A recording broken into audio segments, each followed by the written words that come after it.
J'aimerais dans cette vidéo vous raconter une expérience que j'ai vécue qui m'a vraiment forgé. Il y a de cela quelques jours, je parlais avec un filleul, j'en ai pas mal de filleuls effectivement, qui se plaignait du fait qu'il n'arrivait pas à trouver un emploi. Et donc j'ai commencé à discuter dans le fond pour comprendre le pourquoi est-ce qu'il n'arrivait pas à trouver du travail. Alors, il est en Côte d'Ivoire en ce moment. Il vient de finaliser, hein, son année des masters, donc ça fait presque 7 mois. Et donc, il cherche à rentrer sur le marché de l'emploi. Et donc, lors d'une discussion, il m'a fait comprendre qu'il avait vraiment beaucoup de mal et qu'il fallait forcément connaître quelqu'un pour accéder à un emploi. Et donc, l'une de mes premières questions que j'ai posées, euh, c'était comment font ceux qui arrivent à trouver un emploi pour trouver un emploi en réalité. Et là, il m'a dit, bah, ils connaissent forcément quelqu'un. Je lui ai demandé encore une fois, est-ce qu'il est sûr que toute la population salariale ou entrepreneuriale connaît forcément quelqu'un euh, qui les ouvre des portes pour pouvoir trouver une entreprise pour travailler? Il m'a dit, pas forcément, il y a certainement certains qui arrivent à trouver quand même un travail, même s'ils ne connaissent pas quelqu'un. Et voilà où je voulais en venir. Et donc, par la suite, j'ai commencé à lui poser la question de savoir quelles sont les démarches qu'il a entreprises. Parce que avant de te plaindre, il faut s'assurer que tu as réalisé quand même quelques démarches avec des preuves qui prouvent effectivement, hein, que tu as du mal à trouver un emploi. Et il m'a dit comme ça qu'il a envoyé quelques CV sur des plateformes de recherche d'emploi en ligne. Et je suis allé plus loin. Je lui ai demandé, mais tu as envoyé combien de candidatures? Et là, il m'a répondu qu'il a envoyé 6. Donc, en réalité, il a terminé son master, cela fait maintenant 7-8 mois, et il a envoyé que 6 candidatures dans des entreprises. Et il a commencé à se plaindre du fait qu'il n'arrive pas à trouver un emploi. Et je lui ai aussi demandé quels sont les types d'emplois qu'il recherchait.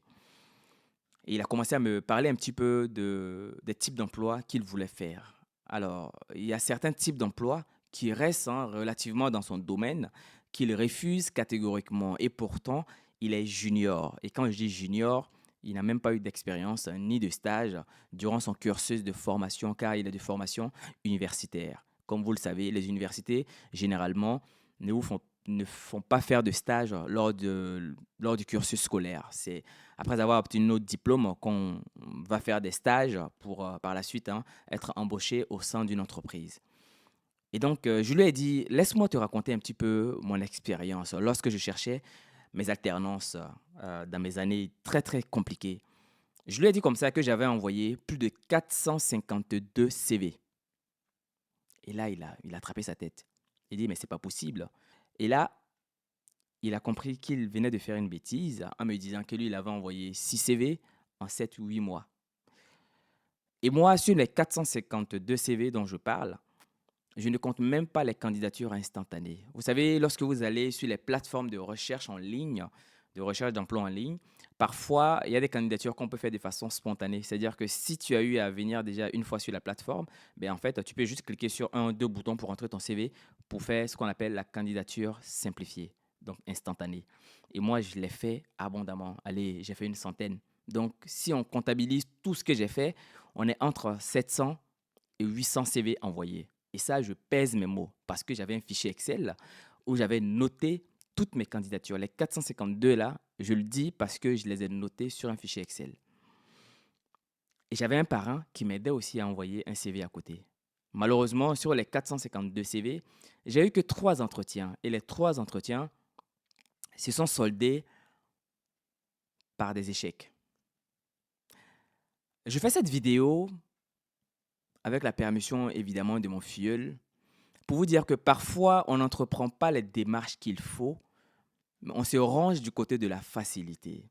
Certes, après, j'ai pu avoir une entreprise de par mon parrain, effectivement, qui m'aidait, qui a pu mesurer ma motivation, mon implication dans ce que je voulais, parce que je sais que je voulais vraiment faire ce stage-là. À l'époque, c'était un stage, hein, nous, on va appeler ça ici l'alternance. L'alternance, pour ceux qui ne savent pas, c'est de faire les cours et en même temps d'aller en entreprise pour travailler. Moi, j'avais un rythme de une semaine de cours et 2 semaines en entreprise. En fait, je passais plus de temps en entreprise qu'en cours. Et ça, c'était un format qui était très adapté parce que ça permettait à l'entreprise de me payer aussi à la fin du mois. C'était pas grande chose, c'était le salaire d'un stagiaire, mais qui me permettait de vivre, en tout cas correctement, comme un étudiant et qui me permettait aussi de payer mon loyer. Et en contrepartie, l'entreprise payait également mon école. Mon école était excessivement chère, donc à un moment donné, je n'arrivais plus, j'allais pas pouvoir payer. Donc l'alternance me permettait aussi de faire cela. Et donc, quand j'ai commencé à raconter ça à mon filleul, je pense que ça l'a refroidi. Il s'est rendu compte qu'il n'avait absolument rien fait. Je pense que ce qui est important, je comprends que dans nos pays, parfois, ce n'est pas le plein emploi, donc on a du mal à trouver du travail. Et ça, il faut le dire. Moi, je suis en France, ici, dans un pays très développé, on a beaucoup de mal à trouver du travail également.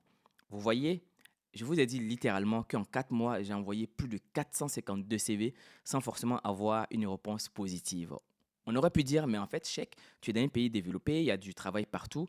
Comment se fait-il que tu n'aies pas pu trouver de l'emploi? Et pourtant, c'était en contrôle de gestion, un domaine qui est vraiment en essor, où il y a beaucoup de boulot, car oui, il faut le dire. Mais moi, je n'ai pas pu avoir du travail avant, malheureusement, 6 mois au final.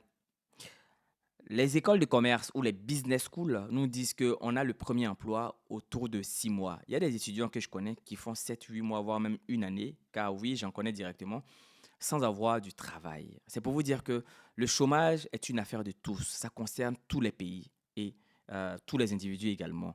Certes, il y en a qui ont la chance, qui vont envoyer 2, 3 CV et qui vont avoir un premier emploi. Et il y a certains comme moi qui vont envoyer plus de 400 CV et qui n'auront absolument rien. Je pense que ce qui est important, c'est que nous ayons une forme de motivation pour aller rechercher aussi de l'emploi. Il ne s'agit pas d'envoyer 1, 2, 3 CV et de se décourager. Dans le domaine de l'emploi, dans le monde de l'entreprise, ça va être beaucoup plus rude que ça. En entreprise, lorsque vous n'avez pas cette niaque-là, ce challenge, cette résilience, je pense que vous allez abandonner assez rapidement. Et vous allez toujours trouver des excuses de type non, c'est le gouvernement qui n'arrive pas à nous trouver de l'emploi, non, c'est le gouvernement qui ne fait pas ceci, non, c'est le gouvernement qui ne fait pas cela. Quelle est votre propre responsabilité dans cette recherche d'emploi-là? Ça, c'est très important. Il y a des ministères, il y a des départements Pôle emploi jeunesse que vous pouvez vous y rendre, même si oui, ça fonctionne relativement moins bien.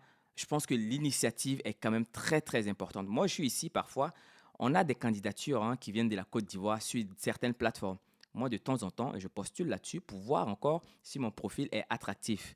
Voilà, c'est vraiment pour rigoler, mais en réalité, je pense qu'il est vraiment important d'aller aussi à la source de l'information, d'aller rechercher beaucoup plus de candidatures. Car en tout cas, si vous êtes du type de profil comme mon filleul, je pense que vous allez avoir beaucoup de mal à trouver un emploi et vous allez toujours vous décharger de votre propre responsabilité en mettant tout sur le fait qu'il n'y ait pas d'emploi ou qu'il faut connaître absolument quelqu'un avant d'avoir un travail. Je pense qu'il y a des individus qui ont la motivation, qui ont la niaque et qui arrivent toujours à trouver du boulot sans forcément passer par des canaux de je connais ceci, qui connaît aussi celui-ci. En fait, non, ça marche parfois, je suis d'accord avec vous, mais parfois, votre propre motivation peut vous permettre de franchir et de briser certaines barrières. C'est très difficile, peut-être même c'est très facile pour moi de prendre le micro, de commenter ce genre de choses, mais je pense qu'il est important, en tout cas le message que j'ai envie de véhiculer, c'est de vous dire de ne pas abandonner et de sortir des excuses. Car oui, il y a des gens qui arrivent à trouver du boulot. Lorsque je recherchais mon entreprise, je me suis déplacé pour aller dans certaines entreprises. J'étais connecté sur LinkedIn. Alors si ce n'est pas encore fait, ayez un profil sur LinkedIn. Je partais à l'audace. J'ai payé LinkedIn Premium pour pouvoir avoir accès à certaines personnes. Car oui, lorsqu'on n'est pas sur Premium de LinkedIn, malheureusement, il y a des personnes qui sont sur LinkedIn Premium qu'on ne peut pas contacter directement.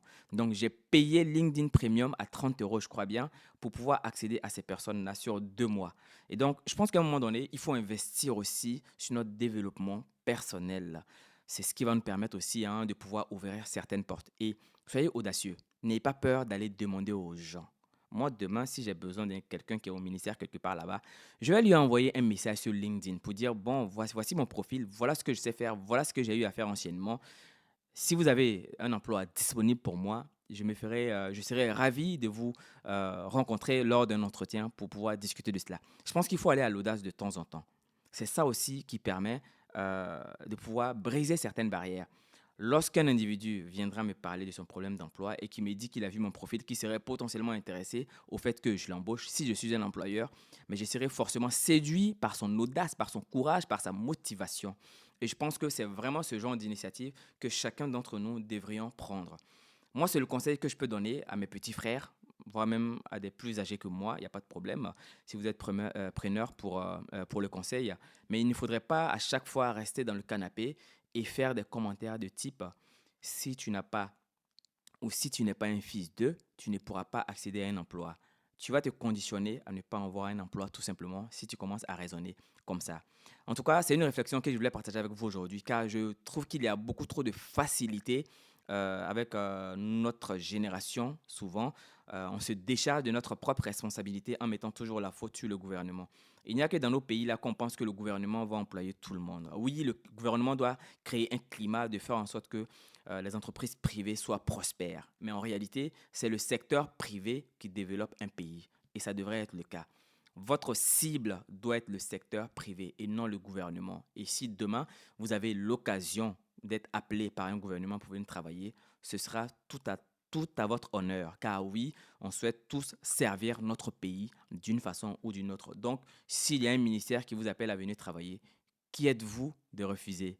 Je pense que c'est ce message-là que moi je voulais vous véhiculer à vous et à mon filleul aussi, car je pense qu'il n'a pas envoyé assez de CV en tout cas en 6 mois, contrairement à moi qui a envoyé du multiplié par 200 par rapport à ce que lui il a envoyé.